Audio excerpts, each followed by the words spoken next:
Hi. All right. Coach, why don't you open the statement and take questions? Sure. Well, it was a wild night. It was a wild night. I guess this is my own personal return to Maction after a 9 or 10 year hiatus. So I think it was easier being a special teams coordinator in the SEC, playing Georgia and playing Tennessee than doing this. But it's a wonderful group of kids, and we are far from perfect. We didn't coach perfect tonight. We certainly didn't play extremely well in any phase. We had 3 turnovers. I think we gave up 200 yards of offense on 3 plays that were blown assignments or missed tackles. But this group, they just have something about them, that they just keep fighting and they hang in there. And we talked all week about this being a 12-round fight, because sometimes people don't believe me when I get up here and talk about the other team and compliment the other team. But Ball State's got an incredible offense. I mean, they have some really, really terrific players. The quarterback, the tight end, some of those receivers. Number one when he comes in. And we were concerned all week about matchups on those guys. And right now we've got our own challenges and issues on defense. And so, that certainly was evident all game long. But we didn't help ourselves with some of the missed tackles and some of the assignment busts. But we hung in there and obviously played much better defensively in the second half. And really bowed up when we needed to, particularly in the overtime period. And offensively, it seems like we never get too high or too low, and then that's really starts with Dave Patnode, and the kids really feed off him. He never panics, and CJ looked incredible at times tonight. I thought he ran the ball extremely well. But there were some throws that sailed on him. There were some throws that he underthrew that ended up being intercepted. But CJ doesn't get down on himself, and he's going to come back out there and fight back. So that's what tonight was all about. Tonight was just really came down to who could throw the last punch, and we hung in there and made some plays down the stretch, and then threw the last punch and connected on it. So we will take it. We will take it. We will take it. And it's pretty cool that we're in this position now in mid-November. Ugly as it may have been at times, we're sitting here with 6 wins. And these kids, have worked really hard to get to this point. And now we've got 2 more weeks to continue to work to get better here and hopefully put ourselves in position, to let's just try to win number 7 next, right? And they like it, they want it. They want to be pushed. They want to be pushed, and they want to be challenged. And here we are in mid-November, and they're still hanging around this building when they don't need to be, right? So that's the cool thing. I feel like they've earned this with how hard they've worked and how they've persevered. And a lot of them, it's on an individual level persevering. CJ has had challenges in his career, and you can go down the list to a bunch of other guys, and here they all are. So it's I'm happy for them. So what does this kind of gave you? Coming back from a 14-point deficit, going to overtime, muscling down everything. What does it say about kind of the state of your team and your program right now? Yeah, we don't make things easy, but we've got some grit, and that's the thing. In this day and age, grit is there's not enough of it, and we've got a bunch of guys that have it. And grit and passion and togetherness, that can help you overcome some other deficiencies, and I think tonight was evidence of that. Coach, how much was this maybe a goal that when you took over this program and you look at, first year goals to have your program on schedule for where you want them to be, how much was this a part of that? Well, you certainly hoped that we could get to this point. You certainly hoped that we could, and but you never know. I mean, we came into some challenging circumstances with whatever it was, 14 guys that left, and most of these guys, showed up here, and I think we recruited 3 of the freshmen, and then obviously, a handful of transfer guys that joined us over the summer. So you never know how things are going to come together.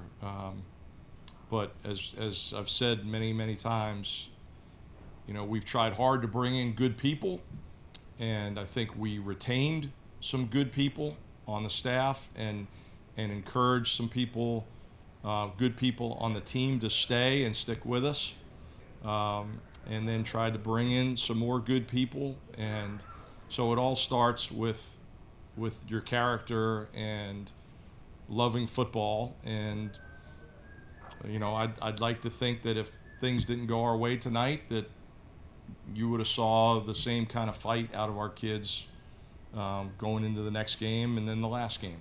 So again, just happy for them. You see You want to play a clean game and probably win easier. How much do you expect coming into these midweek American games that it's going to finish up like that? Yeah, it was wild, and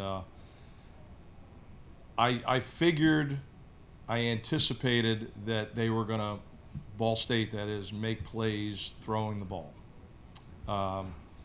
Some of the yardage we gave up in the run game tonight, and with some shorter throws where we missed tackles, that's very uncharacteristic of us, and we're capable of better than that. And then the other thing that we've done such a good job of this year is taking care of the ball, right? And we had, Alj fumbled, CJ with the interceptions, and then we put the ball on the ground a couple other times, and whatever happened, it bounced out of bounds and things like that. Now I will say, and this is no defense at all, I mean it's inexcusable that we did that tonight, but it got very slick out there in the second half. You could feel the humidity. The field was starting to gloss over with the humidity and almost kind of frosty, and that ball got slick. J.J. Jenkins, who just played an incredible game, he fell down going to try to block a punt and ran into the punter. Thankfully, that didn't hurt us. He fell down on another route or two just trying to cut. We obviously had the issue on the extra point. So it was, the conditions got a little wild out there too, just because it felt like 80% humidity. And that was affecting things too. But look, it wasn't pretty, and it was one of those nights where I feel like I could have done a better job coaching. I think our coordinators all feel that way too, and I know our players are all gonna look at themselves, because that's the kind of guys they are again, and say, man, I put this ball on the ground, or I underthrew this one for an interception, or I missed this tackle, or I busted this assignment. But that being said, we still found a way against a pretty good team. So that's pretty cool. What was your team's strategy I don't know if there was a strategy per se. I mean, the coin toss is half the strategy, right? Because based on how things play out, playing defense first. That was probably our best series of the game on defense in overtime, which was so good to see. I will say this in terms of strategy. When they kick the field goal, you're not starting to get conservative and say, hey, let's just kick a field goal and try to send it to the next overtime. No, I mean, you gotta go for a touchdown and less. And the speed sweep was great, because that got us a nice chunk play on the first one.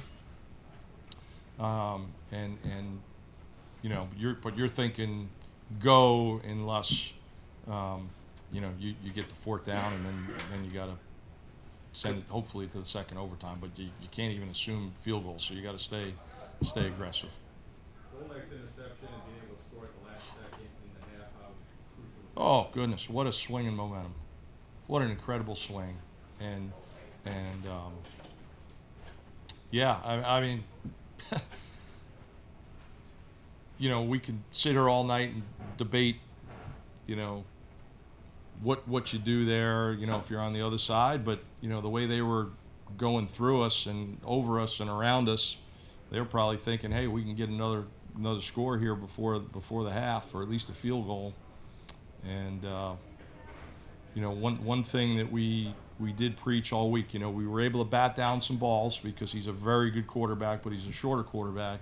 And part of what we were trying to do was get guys in the throwing lanes on some of those glance routes and slant routes, and you know, that's what we were able to do there. But it was a huge swing. A lot of big momentum swings tonight. A lot of big ones. Coach, you see the excitement on your players after the game. Obviously, part of that was the way the game went in the end, but also part of that reaching bowl eligibility. Just Yeah. to see sort of the elation from your players, what did that mean to you? Yeah, again, I just we got a great bunch of guys. They've been really trying hard since January 22nd to do the right things and to do what it takes to give themselves a chance. And so to see it pay off, you know, second overtime win.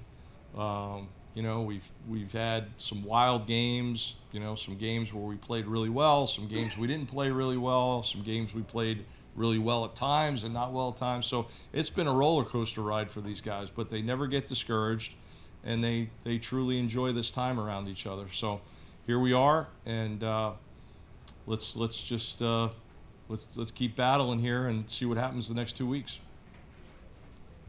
Can I just ask you, having been in this league, elsewhere on the college football map, now back here tonight with this game, how unique are these action experiences? Yeah. And what happens in the game, your national television audience, then the live audience, Wimbledon as the night goes along, how unique is that compared to everywhere else? Yeah, unique is a great way to put it, because the you know, the trade-off is the national exposure, but you know, November nights, midweek, you know, the average fan's going to park on the couch and, you know, have a bowl of chips and salsa out in front and watch the game from there, which, you know, I get, you can't blame them. So that's the trade-off, and that's always been the trade-off in this league, you know, going back to my first go-around. But I do think, you know, a big part of the panache of this league is doing just this. You know, these wild midweek games, and so, you know, it was a good show tonight. Okay, thanks guys.